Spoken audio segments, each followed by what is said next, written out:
How to Succeed, or Stepping Stones to Fame and Fortune, by Orison Swett Marden. Chapter 16. Guard Your Weak Point. He that is slow to anger is better than mighty, and he that ruleth his spirit than he that taketh a city. Bible. The first and best of victories is for a man to conquer himself. To be conquered by himself is of all things the most shameful and vile. Plato. The worst education, which teaches self-denial, is better than the best, which teaches everything else and not that. John Sterling. Most powerful is he who has himself in his own power. Seneca. The energy which issues in growth or assimilates knowledge must originate in self and be self-directed. Thomas J. Morgan. The foes with which they waged their strife were passion, self, and sin. The victories that laureled life were fought and won within. Edward H. Dewart. I'll sign it after a while, a drunkard would reply when repeatedly urged by his wife to sign the pledge, but I don't like to break off at once. The best way is to get used to a thing. Very well, old man, said his wife, see if you don't fall into a hole one of these days with no one to help you out. Not long after, when intoxicated, he did fall into a shallow well, but his shouts for help were fortunately heard by his wife. Didn't I tell you so? It's lucky I was in hearing, or you might have drowned. He took hold of the bucket, and she tugged at the windlass, but when he was near the top, her grasp slipped, and down he went into the water again. This was repeated until he screamed, "Look here, you're doing that on purpose, I know you are." "Well, no, I am," admitted the wife. "Don't you remember telling me it's best to get used to a thing by degrees? I'm afraid if I bring you up sudden, you would not find it wholesome." Finding that his case was becoming desperate, he promised to sign the pledge at once. His wife raised him out immediately, but warned him that if ever he became intoxicated and fell into the well again, she would leave him there. A man captured a young tiger and resolved to make a pet of it. It grew up like a kitten, fond and gentle. There was no evidence of its savage, bloodthirsty nature, and it seemed perfectly harmless. But one day, while the master was playing with his pet, the rough tongue upon his hand started the blood from a scratch. The moment the beast tasted blood, his ferocious tiger nature was roused, and he rushed upon his master to tear him to pieces. Sometimes the appetite for drink, which was thought to be buried years ago, is roused by the taste or the smell of the devil in solution, and the wretched victim finds himself a helpless slave to the passion which he thought dead. When a young man, Hugh Miller once drank the 2 glasses of whiskey which fell to his share at the usual treat of drink of the masons with whom he worked. On reaching home, he tried to read Bacon's Essays, his favorite book, but he could not distinguish the letters or comprehend the meaning. The condition into which I had brought myself was, I felt, one of degradation, said he. I had sunk by my own act for the time to a lower level of intelligence than that on which it was my privilege to be placed, and though the state could have been no very favorable one for forming a resolution, I in that hour determined that I should never again sacrifice my capacity of intellectual enjoyment to a drinking usage, and with God's help I was enabled to hold by the determination. In a certain manufacturing town, an employer one Saturday paid to his workmen $700 in crisp new bills that had been secretly marked. On Monday, $450 of those identical bills were deposited in the bank by the saloon keepers. When the fact was made known, the workmen were so startled by it that they helped to make the place a no-license town. The times would not be so hard for the workmen if the saloons did not take in so much of their wages. If they would organize a strike against the saloons, they would find the result to be better than an increase of wages and to include an increase of savings. How often we might read the following sign over the threshold of a youthful life: "For sale, grand opportunities for a song, golden chances for beer, magnificent opportunities exchanged for a little sensual enjoyment, for exchange a beautiful home, devoted wife, lovely children, for drink. For sale, cheap, all the magnificent possibilities of a brilliant life, a competence for one chance in 1,000 at the gambling table. For exchange, bright prospects, a brilliant outlook, a cultivated intelligence, a college education, a skilled hand, an observant eye, valuable experience, great tact, all exchanged for rum, for a muddled brain, a bewildered intellect, a shattered nervous system, poisoned blood, a diseased body, for fatty degeneration of the heart, for Bright's disease, for a drunkard's liver. With almost palsied hand at a temperance meeting, John B. Gough signed the pledge. For 6 days and nights in a wretched garret, without a mouthful of food, with scarcely a moment's sleep, he fought the fearful battle with appetite. Weak, famished, almost dying, he crawled into the sunlight, but he had conquered the demon which had almost killed him. Gough used to describe the struggles of a man who tried to leave off using tobacco. He threw away what he had, and said that was the end of it. But no, it was only the beginning of it. He would chew chamomile, gentian, toothpicks, but it was of no use. He bought another plug of tobacco and put it in his pocket. He wanted to chew awfully, but he looked at it and said, "You are a weed, and I am a man. I'll master you if I die for it." And he did, while carrying it in his pocket daily. There was an abbot that desired a piece of ground that lay conveniently for him. The owner refused to sell, yet with much persuasion he was contented to let it. The abbot hired it, and covenanted only to farm it for one crop. He had his bargain, and sowed it with acorns, a crop that lasted 300 years. So Satan asks to get possession of our souls by asking us to permit some small sin to enter, some one wrong that seems of no great account. But when once he has entered and planted the seeds and beginnings of evil, he holds his ground. Teach self-denial and make its practice pleasurable, says Walter Scott, and you create for the world a destiny more sublime than ever issued from the brain of the wildest dreamer.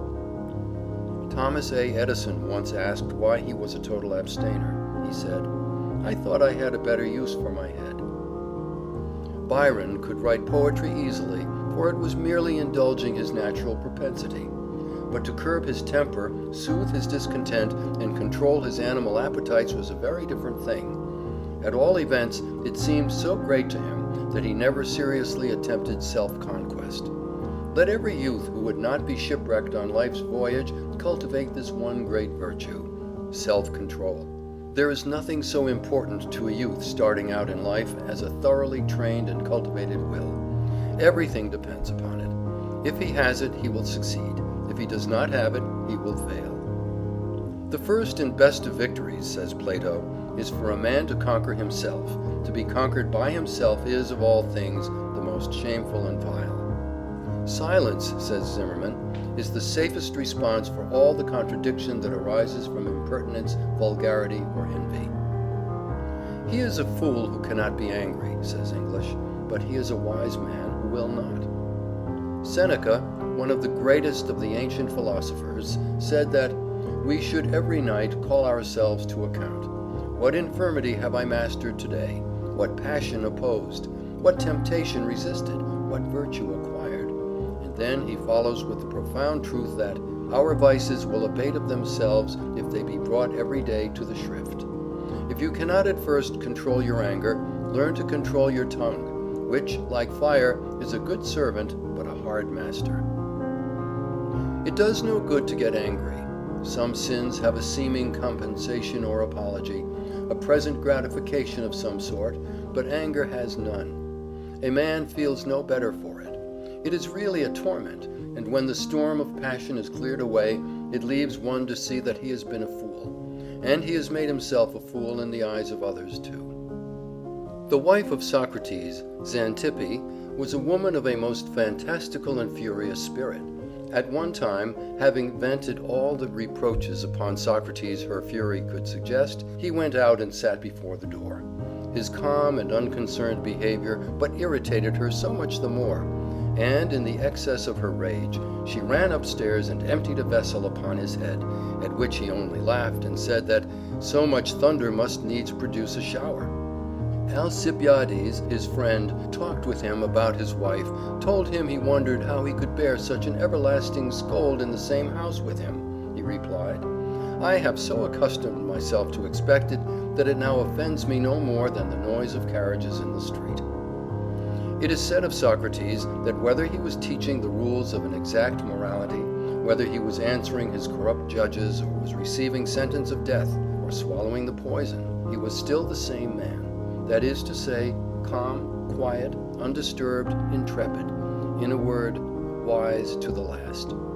It is not enough to have great qualities, says La Rochefoucauld. We should also have the management of them. No man can call himself educated until every voluntary muscle obeys his will.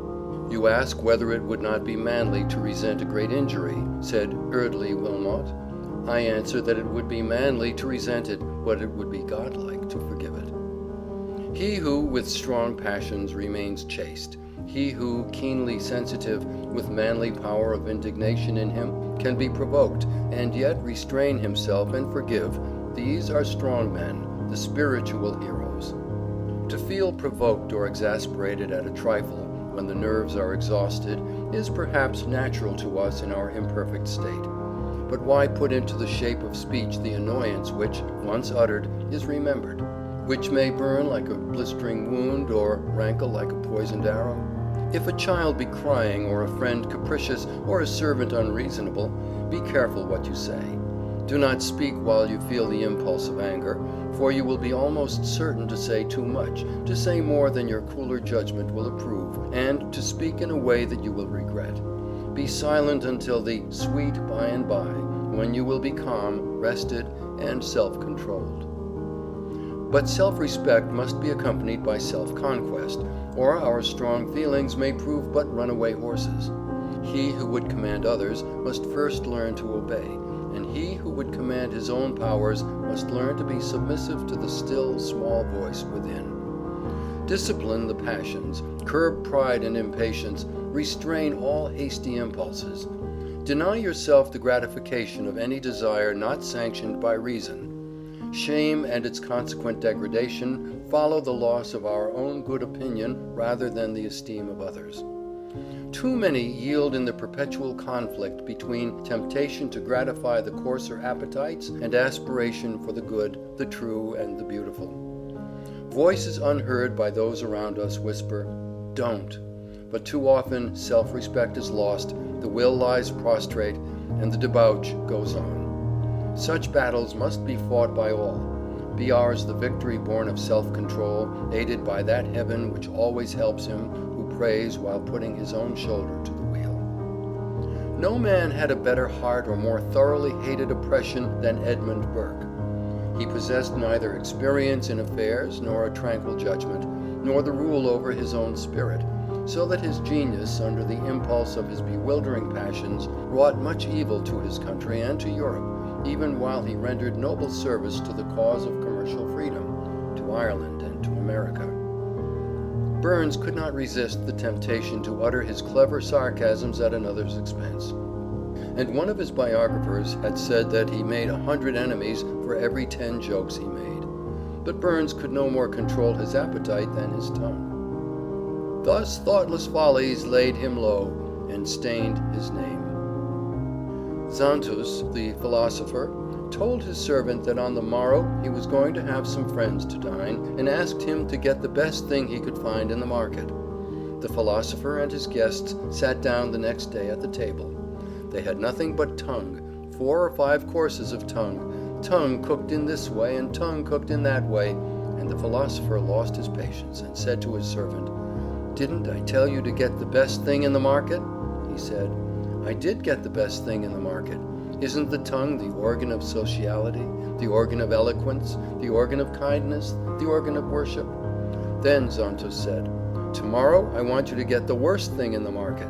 And on the morrow the philosopher sat at the table, and there was nothing there but tongue. 4 or 5 courses of tongue in this shape and tongue in that shape, and the philosopher again lost his patience and said, "Didn't I tell you to get the worst thing in the market?" The servant replied, "I did. For isn't the tongue the organ of blasphemy, the organ of defamation, the organ of lying?" "I can reform my people," said Peter the Great, "but I cannot reform myself." He forbade all Russians to wear beards, and to quell the insurrection which resulted. He had 8,000 revolters beheaded. With a hatchet he began the ghastly work. He had his own son beheaded. He who cannot resist temptation is not a man.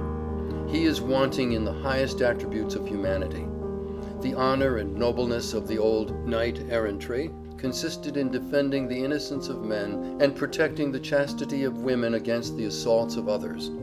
But the true and nobler knighthood protects the property and the character, the innocence and the chastity of others against oneself. We should all be posted upon our weak points, for after all there are many emergencies in life when these weak points, not our strong ones, will measure our manhood and our strength. Many a woman whom a mouse would frighten out of her wits would not shrink from assisting in terrible surgical operations in our city or war hospitals, and many an officer and soldier who would walk up to the cannon's mouth without a tremor in battle would not dare to say his soul was his own in a society parlor. Many a great statesman has quailed before the ringer of scorn of a fellow congressman, and has been completely cowed by a hiss from the gallery or a ridiculing paragraph in a newspaper.